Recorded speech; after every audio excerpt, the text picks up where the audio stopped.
RSS कहती है हम देशभक्ति की बात करते हैं अपनी शाखा में। 52 साल तक उन्होंने तिरंगा झंडा नहीं फहराया इस देश के अंदर। आप भी आरएसएस की तरह शाखा चला रहे हैं। तो अब आम आदमी पार्टी भी बीजेपी के नक्शे कदम पर चलने वाली है। अब बीजेपी के नक्शे कदम पर चलेगी तो ये बताएगी तो नहीं कि हम बीजेपी को फॉलो कर रहे हैं। कुछ ऐसा ही अब आम आदमी पार्टी ने शुरू किया है।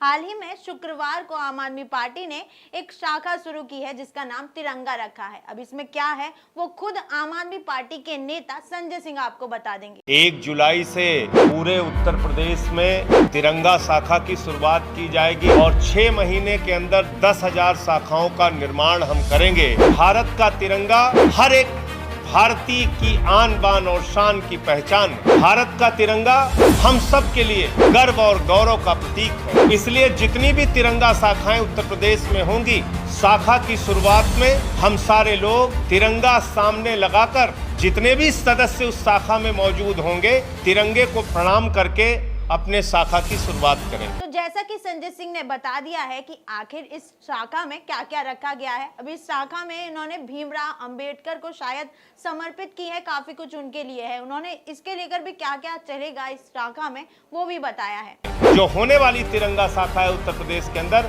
उस दिन पहली शाखा में बाबा साहब डॉक्टर भीमराव अंबेडकर के जीवन पर चर्चा होगी। तिरंगे को नमन करने के बाद सबसे पहले बाबा साहब डॉक्टर भीमराव अंबेडकर के द्वारा लिखा गया संविधान हमारा शाखा प्रमुख सभी मौजूद सदस्यों को पढ़कर सुनाएगा और साथ ही साथ सारे लोग उसके साथ उस संविधान की प्रस्तावना को दोहराने का काम करेंगे। इसके बाद 10 मिनट का एक वीडियो बाबा साहब डॉक्टर भीमराव अंबेडकर के जीवन से जुड़ा हुआ उस शाखा में दिखाया जाएगा। उस 10 मिनट के वीडियो के बाद 20 मिनट तक बाबा साहब डॉक्टर भीमराव अंबेडकर के बारे में, उनके जीवन के बारे में उस शाखा में चर्चा होगी। वैसे तो संजय सिंह ने खुद ही बता दिया है कि ये आरएसएस की तर्ज पर है, लेकिन उन्होंने इनकार किया है कि लोगों का मानना है कि तिरंगा शाखा आरएसएस की तर्ज पर है, तो बिल्कुल नहीं है।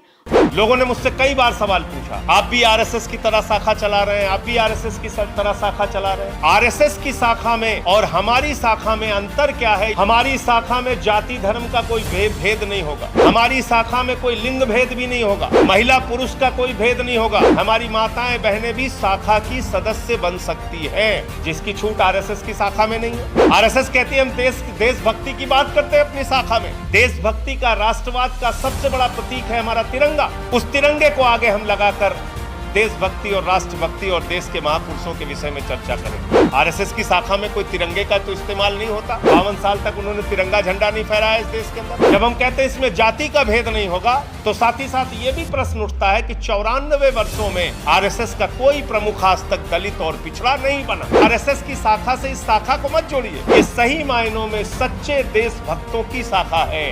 तो अब भाई आम आदमी पार्टी कोई काम करे और बीजेपी को टारगेट ना करे। भले ही बीजेपी के नक्शे कदम पर चल रही है, पर टारगेट बीजेपी को भी करना पड़ेगा। आरएसएस कहती है हम देशभक्ति की बात करते हैं अपनी शाखा में। देशभक्ति का, राष्ट्रवाद का सबसे बड़ा प्रतीक है हमारा तिरंगा। उस तिरंगे को आगे हम लगाकर देशभक्ति और राष्ट्रभक्ति और देश के महापुरुषों के विषय में चर्चा करेंगे। आरएसएस की शाखा में कोई तिरंगे का तो इस्तेमाल नहीं होता। 52 साल तक उन्होंने तिरंगा झंडा नहीं फहराया इस देश के अंदर। और इसके अलावा उन्होंने बताया कि आखिर वो इस शाखा में क्या क्या काम करने वाले हैं। तो चलिए जानते हैं आखिर इस शाखा को बनाकर आम आदमी पार्टी अपने आप को क्या साबित करना चाहती है। बाकी जो 30 मिनट का समय होगा उसमें राष्ट्रीय मुद्दों पर, राज्य के मुद्दों पर, स्थानीय मुद्दों पर और अपने क्षेत्र में अगर कोई रचनात्मक कार्य शाखा के साथी सोचते हैं कि करना चाहिए, उसका निर्णय लिया जाएगा। अब किस प्रकार के रचनात्मक कार्य इसमें लिए जाएंगे? गोमती सफाई का अभियान या नदी सफाई का अभियान या गंगा नदी की सफाई का अभियान, वृक्षारोपण का कार्य, आपके अपने क्षेत्र में श्रमदान, जहां कहीं भी गंदगी हो उसकी सफाई का काम। अगर आपके जनपद में, आपके नगर में या आपके गांव में किसी शहीद के स्थल पे या उनकी स्मृति में कोई स्मारक बना है,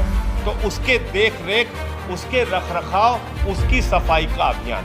ब्लड डोनेशन एक बहुत पवित्र कार्य है, तो तिरंगा शाखा के जो सदस्य होंगे वो इसको अपना राष्ट्रीय कर्तव्य मानते हुए वृक्षारोपण और ब्लड डोनेशन यानी कि रक्तदान जैसे पवित्र कार्य से भी वो जुड़ेंगे और रक्तदान के भी शिविर समय समय पर आयोजित किए जाएंगे तिरंगा शाखा की ओर से। तो आखिर में आम आदमी पार्टी के नेता संजय सिंह ने ये भी बता दिया है कि आखिर आप इस तिरंगा शाखा से कैसे जुड़ सकते हैं। अब मैं आपको बता रहा हूं कि इस शाखा से जुड़ना कैसे। आप ये हमारा हेल्पलाइन नंबर है 8805328805 8805328805। इस नंबर पर डायल करने से आप तिरंगा शाखा से जुड़ने के लिए क्या क्या कर सकते हैं, क्या आप अपनी भूमिका रखना चाहते हैं, 1 2 3 4 तक ऑप्शन आपके पास आएंगे और जो बटन आप दबाएंगे उसके हिसाब से आपको गाइड किया जाएगा इस हेल्पलाइन नंबर पे फोन करने से। तो चलिए वीडियो देख लीजिए कि अगर आपको इस शाखा में जुड़ना है, आरएसएस की तरह तिरंगा से भी जुड़ना है,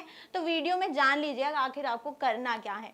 यही व्हाट्सएप नंबर है। इस व्हाट्सएप नंबर पे जब आप जय हिंद लिख के मैसेज करेंगे इस व्हाट्सएप नंबर पे, तो जवाब में आपको वेबसाइट का लिंक आएगा और उस लिंक पर जो भी आप लिखना चाहते हैं, जो भी आप जानकारी देना चाहते हैं, वो आप अपनी जानकारी दे सकते हैं और आप किस तरीके से जुड़ना चाहते हैं उसमें भी तमाम ऑप्शन दिए हुए हैं, आप वो ऑप्शन भर सकते हैं। वैसे आपको क्या लगता है कि आम आदमी पार्टी की ये कोशिश कैसी रहेगी, हमें कमेंट सेक्शन में जरूर बताएं। फिलहाल इस वीडियो में इतना ही। ज्यादा अपडेट्स के लिए फॉलो करें ऑथम न्यूज।